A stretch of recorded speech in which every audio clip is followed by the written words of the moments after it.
buenos días a todos nuestros amigos y seguidores de nuestra página de noticias Cusco Post, y también un saludo especial a todos los seguidores de la red de medios digitales del Perú, que también nos están sintonizando a través de todas nuestras plataformas. El día de hoy, desde acá, desde la ciudad imperial del Cusco, llegamos a ustedes con una grata noticia, no solo para el Cusco, sino para todo el Perú, ya que se ha logrado repatriar la placa Echenique o escudo de Cusco, una hermosa e importante pieza prehispánica que retorna a nuestro país. Para eso estamos acá con la presencia del arqueólogo y etnógrafo Jorge Calero Flores, quien es el gestor y el que ha iniciado los trámites de repatriación de esta importante pieza. Muy buenos días, arqueólogo. Bienvenido a nuestras plataformas. Muy buenos días. En primer lugar, agradecerle a usted por la deferencia de entrevistarnos, también a esta importante plataforma Cusco Post y toda aquella red de medios digitales del país. Ok, bueno, es importante este logro que se ha concretado después de tantos años. Narrenos, arqueólogo, ¿cuándo empieza esta iniciativa y por qué es importante esta iniciativa que usted ha iniciado? A ver, primero esta iniciativa empieza el 2016 con esta carta, ¿no?, que es presentada por la arqueóloga Mildred Fernández Palomino y quien habla Jorge Calero Flores, donde le damos los derroteros necesarios al entonces alcalde Carlos Moscoso Perea, ¿no?, alcalde de la ciudad del Cusco, donde se le indica que esta pieza emblemática, icónica de nuestra ciudad, la placa Echenique, ahora llamada ya el escudo del Cusco, se encontraba preso en un museo en Estados Unidos. Me refiero al Museo del Indio Americano, ¿no?, que es parte del Smithsonian, ¿no?, y que estaba ahí todavía desde el siglo pasado. Entonces es así de que el alcalde comenzó a hacer las gestiones y pudo lograr algunas entrevistas con los directivos de dicho museo. Es ahí donde se inicia este trámite. Quiero saludar y agradecer también y felicitar al alcalde Víctor Boluarte Medina, actual alcalde de nuestra ciudad imperial, que él tuvo la entereza de continuar con estos trámites y ahora esta valiosa pieza emblemática, ¿no?, y básicamente identitaria de la ciudad del Cusco ya está en territorio patrio y muy pronto la tendremos en nuestra ciudad. Arqueólogo, tal vez nuestros ciudadanos compatriotas no conocen la historia de esta importante pieza prehispánica. ¿Por qué es tan importante para el Perú recuperar esta icónica pieza? Es importante porque, en primer lugar, esto es parte del vasto patrimonio cultural que tenemos los peruanos y especialmente los cusqueños.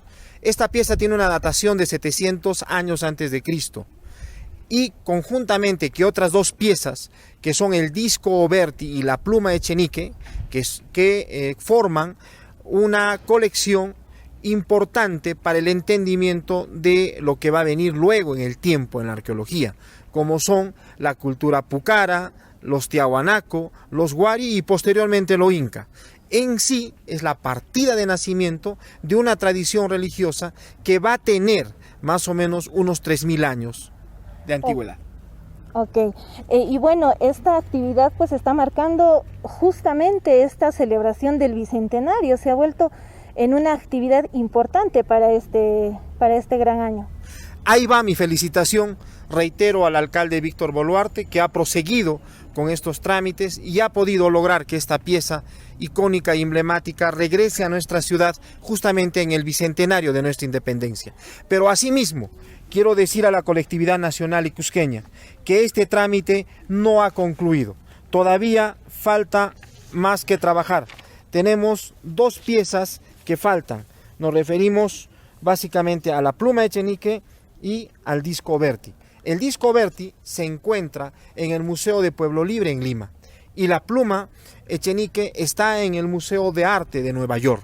Entonces es así de que estas tres piezas tienen que ser traídas al Cusco, exhibidas en una sala especial, cual templo de nuestra cultura, en la municipalidad del Cusco, para lo cual es necesario ya la participación de toda la sociedad civil. Así como aquel entonces, el 2017, se llenó la sala del municipio en aquel evento que organizamos, el simposio Fundamentos para el regreso del escudo del Cusco. Y fue unánime, tanto la posición de los gremios, diferentes profesionales, intelectuales de la ciudad cusqueña, que esta pieza tenía que regresar.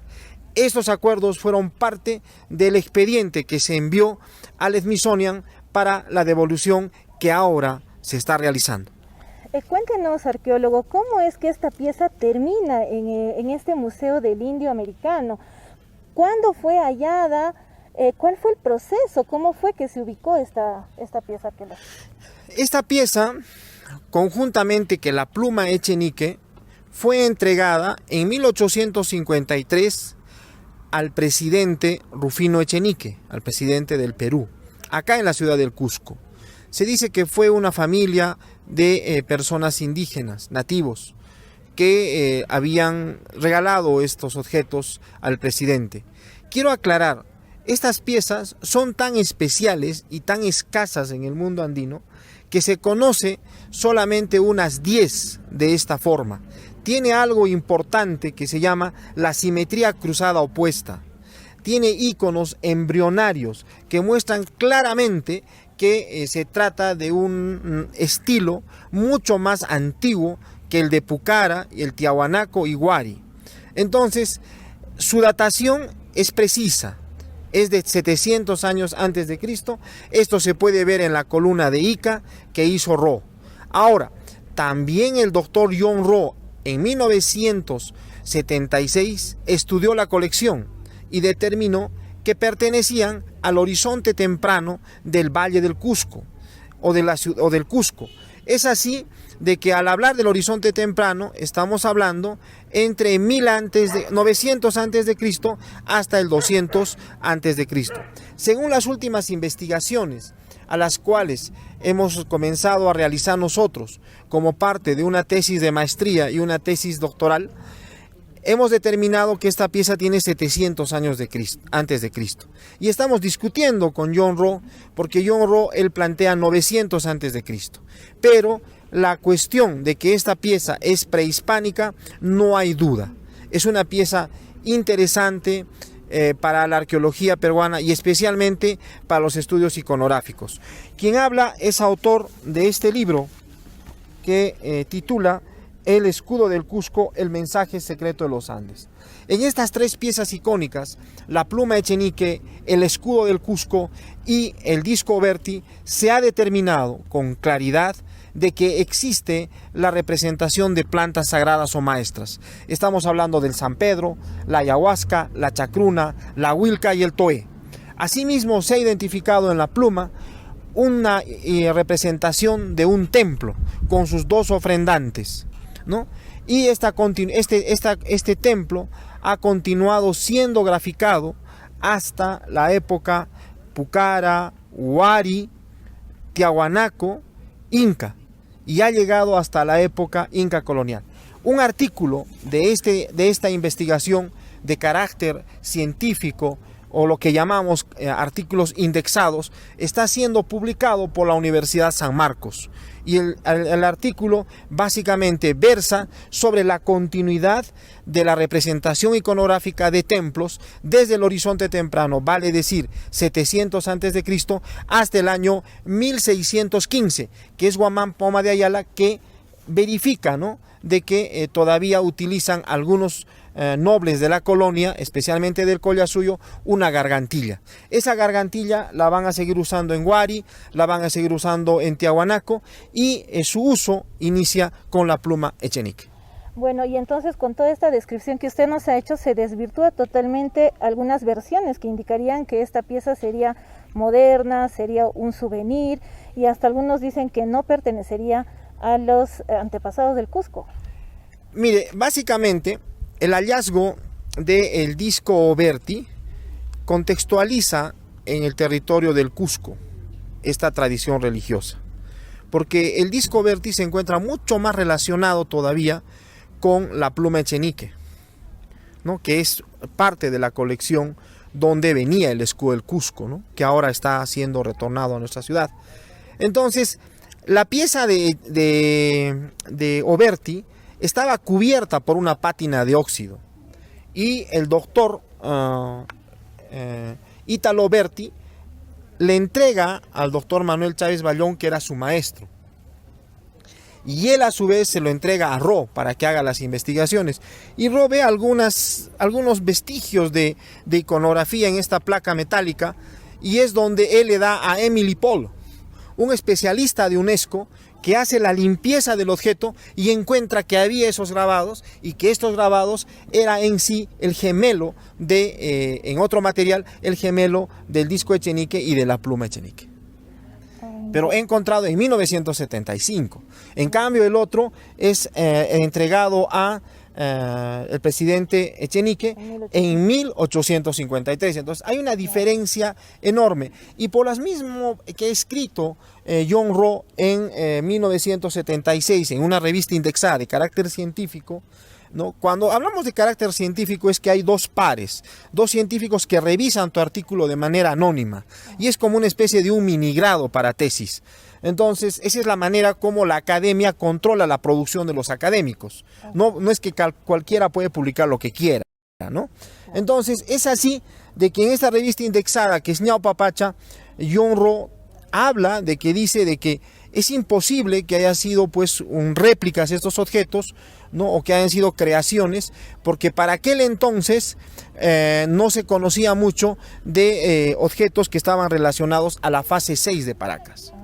Entonces es tomado de los pelos lo que podrían decir de que son piezas que no corresponden a la prehistoria andina del Cusco, ¿no? Para eso hay muchos artículos. Quien habla estudia la pieza desde 1997, todavía en aquel entonces, cuando hubo un grupo de personas ligadas a un partido político que querían cambiar la placa de Echenique como escudo del Cusco por una rivalidad política, ¿no? Y salieron muchos intelectuales olvidándose de su quehacer sagrado de la ciencia y salieron con una posición política. Ahora hay rezagos de esas personas que están planteando algunas cuestiones muy tomadas al cabello, ¿no? Pero la cuestión es a la población tanto cusqueña, a la población nacional e internacional, los invito, ¿no?, a que revisen la bibliografía académica referente a estos objetos. Y más que decir que es un souvenir, creo que es una falta de respeto a nuestra cultura andina. Y que nosotros, como indígenas, debemos sentirnos orgullosos de lo que nos han dejado nuestros antepasados. Invito a que revisen toda esta bibliografía de carácter académico y hagamos oídos sordos, ¿no?, a cuestiones de ese tipo tomadas del cabello. Ok, y ahora justamente este emblema se ha tomado para colocar en el centro de la bandera del Cusco. ¿Qué opina usted sobre eso? En primer lugar, hay que entender dos cosas. Como investigador social, yo veo de que la tradición se construye. Yo recuerdo que cuando era niño, mi padre me mostró el escudo del Cusco. No me refiero a la placa Echenique, me refiero a ese escudo donde estaban los cóndores y las torres, ¿no? Y él me dijo, este es el escudo español, ¿no? Entonces, cuando hubo el cambio, yo me sentí un poco incómodo siendo niño. Pero luego entendí el mensaje que había, porque básicamente tener un escudo de este tipo era básicamente aceptar la dominación europea. Nosotros los indígenas hemos resistido 500 años. Hasta ahora nuestras tradiciones, nuestras fiestas se mantienen vigentes. Y tener como emblema de una ciudad tan importante y una de las capitales de la resistencia, porque aquí seguimos viviendo dentro de nuestra tradición. El Corpus Christi, por ejemplo, es una mezcla de esa tradición prehispánica y la hispánica. No podemos negarlo.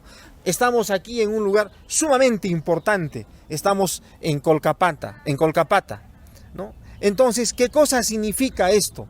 Aquí se hundió la barreta, básicamente, que habían tirado los fundadores del Tahuantinsuyo, según el mito, uno de los Tupac Yauris de oro. Y aquí es donde inicia el Tahuantinsuyo. Acá estamos parados en el lugar donde se fundó el imperio del Tahuantinsuyo. El Tahuantinsuyo, ¿no? Entonces, es importante, nosotros vivimos en una ciudad histórica, ¿no? Y tener un escudo impuesto, que es parte obviamente de la historia, pero Daniel Estrada fue visionario en cambiar ese escudo y se documentó muy bien.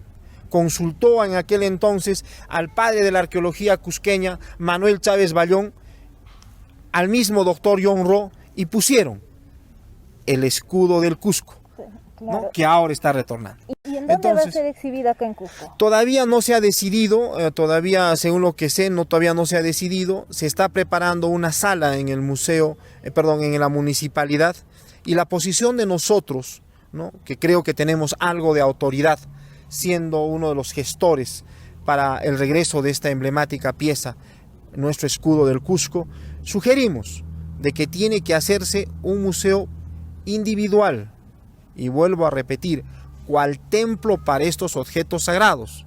Son objetos sagrados, no son cualquier objetos. ¿Y dónde usted sugeriría como arqueólogo? En la municipalidad. En la municipalidad. Entrando a la municipalidad, a un costado hay salas grandes, ahí hay que hacer un túnel oscuro y al fondo encontrarse con esta pieza tan hermosa que es el escudo del Cusco. Claro, importante entonces también para la reactivación turística, es un atractivo más para nuestra ciudad. Más que para la reactivación turística, nos interesa más que los cusqueños nos sintamos orgullosos de lo que somos, para que podamos conservar nuestro patrimonio cultural, para que continuemos con la tradición de nuestra cultura. Primero hay que hacer las cosas para los cusqueños y luego será para el turista. Ese museo tiene que ser visitado por todos los colegios y todas las personas que vengan y vivan en el Cusco, porque ese es el inicio. No solo es el escudo del Cusco, sino es el inicio de una tradición religiosa que va a llegar hasta lo inca. Es el inicio de muchas cosas en el aspecto religioso, en el sentido básicamente arqueológico. O sea, es una representación del dios Inti, del Huiracocha. No, no es la representación de Huiracocha, es la representación de una diosa femenina. Y es muy probable que Illatexe Huiracocha Pacha y Achachi no haya sido masculino, haya sido femenino. Y hay que entender que la sociedad tahuantinsuyana es de carácter matriarcal. Por eso se habla de las panacas. Panay es mujer, hermana.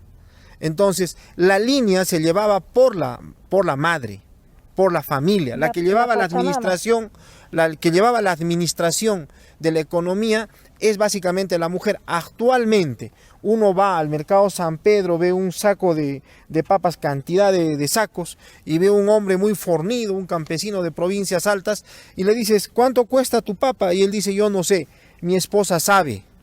Entonces, la mujer es la que controla la economía en el mundo andino. Y el hombre, pues, es el político, ¿no? Por eso se dice que varón es guaira y la mujer es taque. O sea, es el conservatorio, es el almacén de la tradición, del dinero y la casa. Y entonces, por eso también se hace el pago a la Pachamama, ¿no? Que es en femenino, la madre tierra. Sí, por eso, o sea, el asunto es de que todavía esto no está dicho todavía el tema de la investigación del mundo andino. Sino, ¿para qué habría universidades con estudiantes de arqueología y antropología? Todavía se sigue investigando, todavía no se ha dado. Lo que yo estoy planteando son básicamente las investigaciones que hemos empezado a realizar y que hemos determinado de que la representación de la pluma echenique es básicamente una representación de una diosa femenina.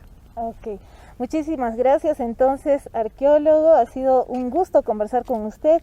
Y unas últimas palabras, por favor, para todos los peruanos que nos están viendo, que no son cusqueños de Trujillo, Piura, nos ven en todas las ciudades de nuestra red de medios digitales, invitarlos también para que puedan venir a visitar esta importante pieza que no es solamente de importancia para el Cusco, sino para todo el Perú. En primer lugar, agradecerles a ustedes por esta entrevista y especialmente aceptar que la entrevista la íbamos a dar en este sitio tan importante para el Tahuantinsuyo, Colcampata, el lugar donde Mamahuaco, según la mitología, botó un Tupac Yauri de oro. Cayó aquí, otro cayó en la plaza de San Sebastián. y aquí fue donde se fundó el Tahuantinsuyo. Decirles a todos los hermanos, tanto del país y a nivel internacional, visiten Cusco. Miren estas maravillas que tenemos aquí. Siempre nosotros los cusqueños los vamos a recibir con los brazos abiertos.